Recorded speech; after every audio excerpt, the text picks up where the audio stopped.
سورۃ الفاتحہ کے ساتھ سورت ملانے کے بعد تکبیر اللہ اکبر کہتے ہوئے رکوع میں جائیں گے اور رکوع میں 3، 5، 7، 9، 11 طاق عدد میں رکوع کی تسبیحات سبحان ربی العظیم، سبحان ربی العظیم، سبحان ربی العظیم یہ کہیں گے، اور سمع اللہ لمن حمیدہ، اللہم ربنا ولک الحمد۔ یہاں ایک بات یاد رکھیے، جب رکوع سے کھڑے ہوں گے، رکوع سے سیدھا کھڑے ہونے کو کہا جاتا ہے قومہ۔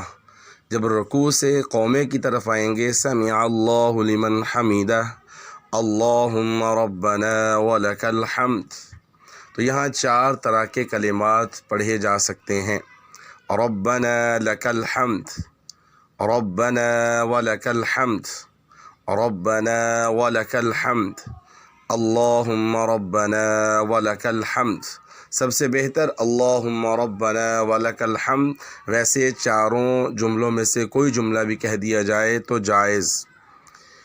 پھر اللہم ربنا ولک الحمد کہنے کے بعد قومہ یعنی رکوع سے سیدھے کھڑے ہونے کی ایک دعا ہے۔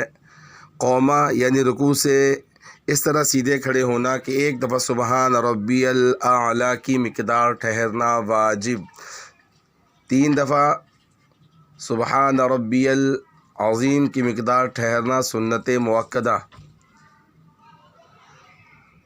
قومہ میں دعا بھی آپ صلی اللہ تعالیٰ علیہ وسلم نے ہمیں سکھائی، اور وہ دعا یہ ہے، اللہم ربنا ولک الحمد حمدا کثیرا طیبا مبارکا فیہ، 1 مرتبہ۔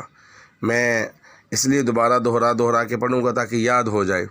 حمدا کثیرا طیبا مبارکا فیہ۔ تکبیر کہتے ہوئے سجدے میں جائیں گے، اور سجدے کی تسبیحات بھی رکوع کی تسبیحات کی طرح 3، 5، 9، 11 طاق مرتبہ کہہ سکتے ہیں۔ سبحان ربی الاعلیٰ، سبحان ربی الاعلیٰ، سبحان ربی الاعلیٰ۔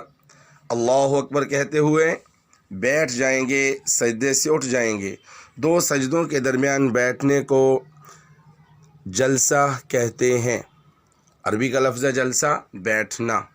تو 1 دفعہ سبحان ربی الاعلیٰ کی مقدار اطمینان سے بیٹھنا واجب، 3 دفعہ کی مقدار بیٹھنا سنت مؤکدہ۔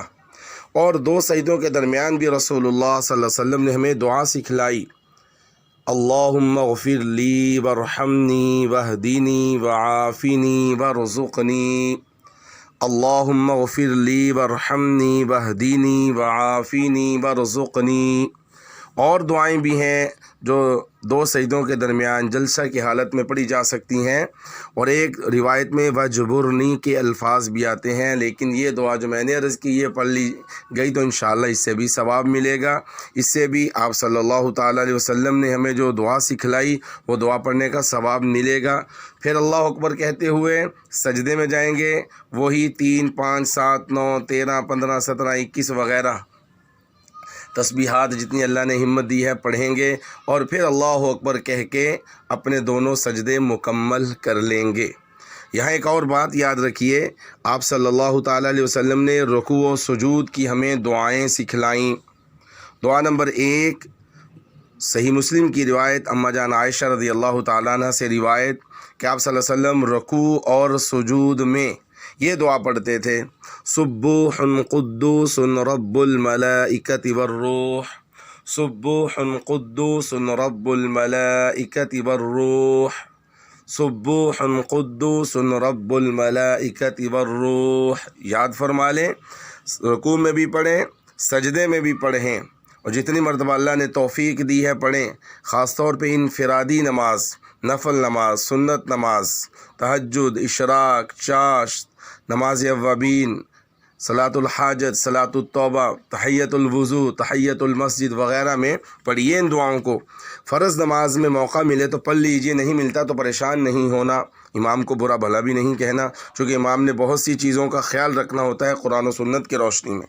ایک دعا یہ ہے رکوع و سجود کی، اور رکوع و سجود کی دوسری دعا وہ بھی اماں جان عائشہ رضی اللہ تعالی عنہ ہی روایت فرما رہی ہیں، وہ ہے سبحانک اللہم ربنا وبحمدک اللہم اغفر لی، سبحانک اللہم ربنا وبحمدک اللہم اغفر لی، سبحانک اللہم ربنا وبحمدک اللہم اغفر لی۔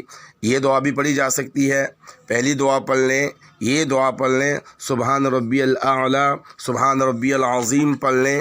اور تیسری دعا جو آپ صلی اللہ تعالیٰ علیہ وسلم نے صرف سجدے میں پڑھی، بڑی خوبصورت دعا، حضرت ابو ہریرہ صحیح مسلم میں روایت موجود ہے، اللہم اغفر لی ذنبی کلہ دقہ وجلہ واولہ وآخرہ وعلانیتہ وسرہ، اللہم اغفر لی ذنبی کلہ دقہ وجلہ واولہ وآخرہ وعلانیتہ وسرہ۔ اور بھی دعائیں آپ صلی اللہ تعالیٰ علیہ وسلم نے ارشاد فرمائی ہیں، بس یہی دعائیں کافی ہیں۔ اگر کوئی یاد کرنا چاہے تو یہ دعائیں یاد کر لیں، انشاءاللہ رکوع و سجود میں، قومہ جلسہ میں انشاءاللہ وہ بہت سارے خیالات سے بچ جائے گا۔ اللہ ہم سب کو عمل کی توفیق نصیب فرمائے۔ بس یہاں پر ایک گزارش یاد رکھنا ہوگی، اور وہ گزارش یہ ہے کہ یہ فرض نماز میں موقع ملے، امام کے پیچھے دعا پڑھ سکتے ہوں تو پڑھ لیں، نہیں تو سبحان ربی العظیم، سبحان ربی الاعلیٰ، اور قومے اور جلسے میں آپ ایک مرتبہ سبحان ربی الاعلیٰ کی مقدار اپنی کمر بالکل سیدھی ہی کر لیں، چونکہ امام نے بزرگوں کا، بچوں کا، بیماروں کا، سب کا خیال کرنا ہوتا ہے۔ انفرادی نماز میں اس کی بھرپور ترتیب بنائیں۔ اللہ ہم سب کو عمل کی توفیق نصیب فرمائے۔